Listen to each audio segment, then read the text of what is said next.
আবার ফিরে এলাম নতুন করে ইউটিউবে। তো আজ থেকে প্রায় ২.৫ মাস কি ৩ মাস হবে। তার আগে আমি একটা লং ভিডিও ছেড়েছিলাম। তার মাঝখানে অনেকটা সময় আমি বন্ধ রেখেছিলাম ইউটিউবে কোনো রকম ভিডিও আমি আপলোড করিনি। তো ২.৫ থেকে ৩ মাস পর আবার নতুন করে ভিডিও দেওয়া শুরু করেছি। তো শর্ট ভিডিও দিয়ে শুরু করেছিলাম, লং ভিডিও এটাই প্রথম। তো ভেবেছিলাম ইউটিউবে কখনোই আর ভিডিও ছাড়বো না আমি। তার অনেকগুলো কারণ আছে, নিজের পার্সোনাল একটা কারণ তো আছেই, যেটা একান্তই আমার নিজস্ব পার্সোনাল, সেটা আমি সোশ্যাল মিডিয়াতে বলতে চাই না। তো যাই হোক, আর দ্বিতীয় কারণ হচ্ছে এত কষ্ট করে ভিডিও বানানোর পর যখন ভিউ আসে না, তখন দেখবে আর ভিডিও করতে ইচ্ছা করে না। তো সেটাও একটা কারণ। তো যাই হোক, এতদিন পর আবার নতুন করে শুরু করেছি চ্যানেলটাকে। তো এবার ভেবে রেখেছি ভিউ হোক না হোক রেগুলার ভিডিও দেব তোমাদের জন্য, সে শর্ট হোক লং হোক। শর্ট ভিডিও পারলে শর্ট ভিডিও দেবো, লং ভিডিও সময় হলে লং ভিডিও দেবো। তো সবার কাছে একটাই রিকোয়েস্ট, আমার ভিডিওগুলো ওয়াচ করো, ভালো লাগলে লাইক করো, কমেন্ট করো। আর তোমাদের যদি কিছু জিনিস খারাপ মনে হয় বা কিছু ভুল মনে হয় আমার ভিডিওর মধ্যে, সেটাও অবশ্যই আমাকে কমেন্ট করে জানিও। তো যাই হোক, হ্যালো বন্ধুরা, কেমন আছো সবাই? আশা করি সবাই খুব ভালো আছো, সুস্থ আছো। তো আজ হচ্ছে রবিবার, রান্নাঘর থেকে ব্লগটা শুরু করছি। তো অন্যান্য দিনের থেকে আমাদের বাড়িতে রবিবারটা একটু আলাদা, মানে স্পেশাল বলতে পারো।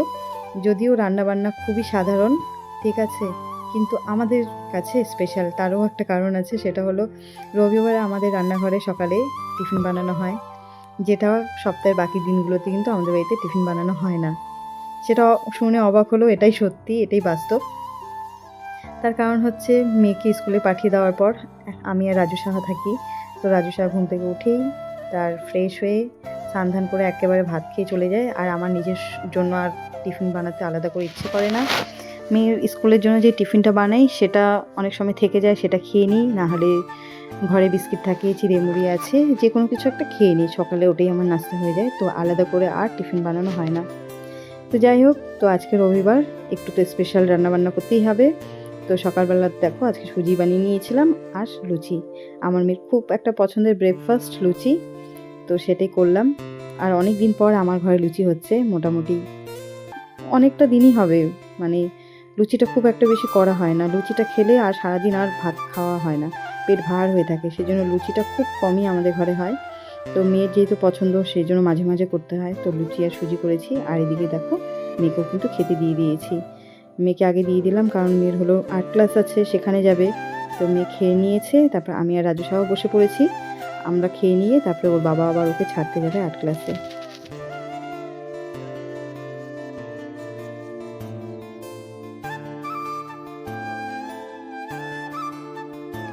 তো সকালে খাবার খেতে খেতে দুপুরে কী রান্নাবান্না হবে সেই সব আলোচনা করা হলো। আর খাওয়া দাওয়ার পর এখানে আমি বসে পড়েছি, দেখো কচুনি, এগুলো হলো মানকচুর ডাঁটি। তো প্রথমবার বাড়িতে এসেছে মানকচুর ডাঁটি, কালকে মা পাঠিয়েছে রাজু সাহারাতে। এর আগে আমি কখনোই মানকচু রান্না করিনি, খেয়েছি অনেক কবার ওর বাড়িতে, কিন্তু আমি নিজে কখনো বানাইনি, এই প্রথমবার বানাচ্ছি। তো দেখো কুচি কুচি করে কাটার পরে আমি এখানে নুন আর জল দিয়ে গ্যাসে বসিয়ে দিলাম ভাপ পাতে। তো মোটামুটি 30 মিনিট হবে আমি বসিয়েছি ভাপাতে, কিন্তু জল শুকিয়ে গেছে, কিন্তু কচু কিন্তু একটু মজেনি। অন্যান্য ক্ষেত্রে আমরা কি দেখি, মানে একটু ভাপাতে দিলেই কিন্তু মজে যায়, কিন্তু মানকচুর ক্ষেত্রে কিন্তু একদমই তা হয়নি। আমি ভাবলাম হয়তো বাটির মধ্যে হচ্ছে না, মজছে না, তো আমি সেজন্য আবার প্রেশার কুকারে জিনিসটাকে ঢেলে দিলাম, যে প্রেশার কুকারে সিটি দিলে হয়তো মজে যাবে। কিন্তু কি বলবো, প্রেশার কুকারে নাইনে করে 3 থেকে 4টা সিটি পড়েছে, কিন্তু কচু কিন্তু যেমনটা দিয়েছি ঠিক তেমনটাই হয়ে আছে, দেখো একটুও মজেনি। সকাল সকাল প্রসাদ দিয়ে গেল আমাদের পাশের বাড়ি, দাদা বাবাধামে গেছিলো, সেখান থেকে প্রসাদ নিয়ে এসেছিলো। এই শ্রাবণ মাসে দেখবে প্রত্যেকটা বাড়িতে ভোলানাথের প্রসাদ আসে। দেখো, তো বাবাধামে গেছিলো, সেখান থেকে প্রসাদ নিয়ে এসছে। তো এখানে একটা সিঁদুর দিয়েছে,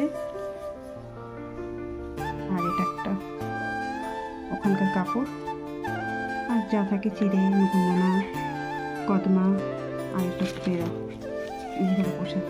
এই প্রসাদগুলো কিন্তু খুব ভালো লাগে, তাই না? ওম নমঃ শিবায়।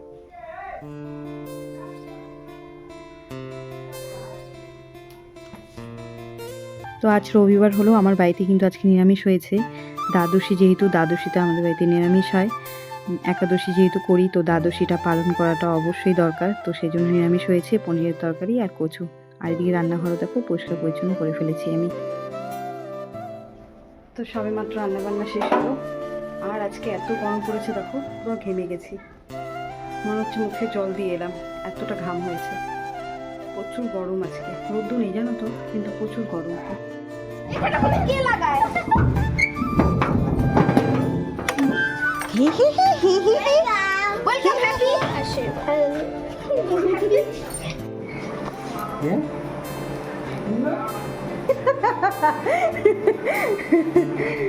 সবাই ব্যস্ত বন কাঁঠাল খেতে, আরেকজনের অবস্থা গিয়ে খাচ্ছে, মনে হচ্ছে কতদিন খায়নি।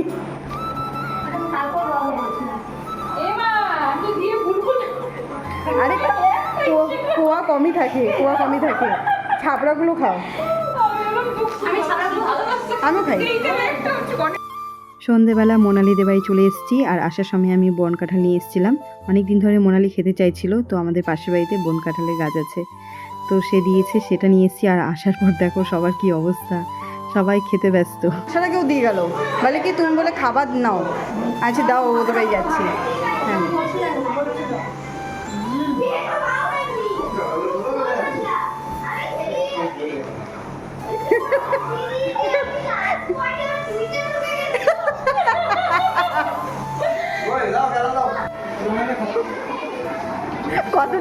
কতদিন খাওনি তুমি? ওই দেখো কতগুলো কুয়া বেড়েছ।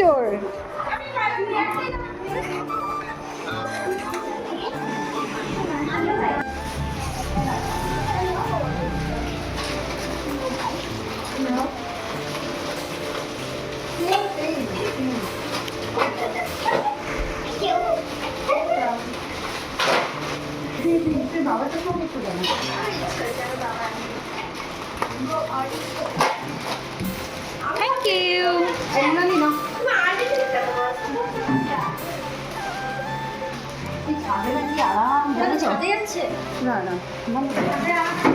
আজকের ভিডিওটা এতটুকুই, দেখা হবে অন্য কোনো ভিডিওতে। ততক্ষণ সবাই ভালো থেকো, সুস্থ থেকো, নিজের খেয়াল রেখো। আর ভিডিওটা কেমন লাগলো অবশ্যই কমেন্ট করে জানিও।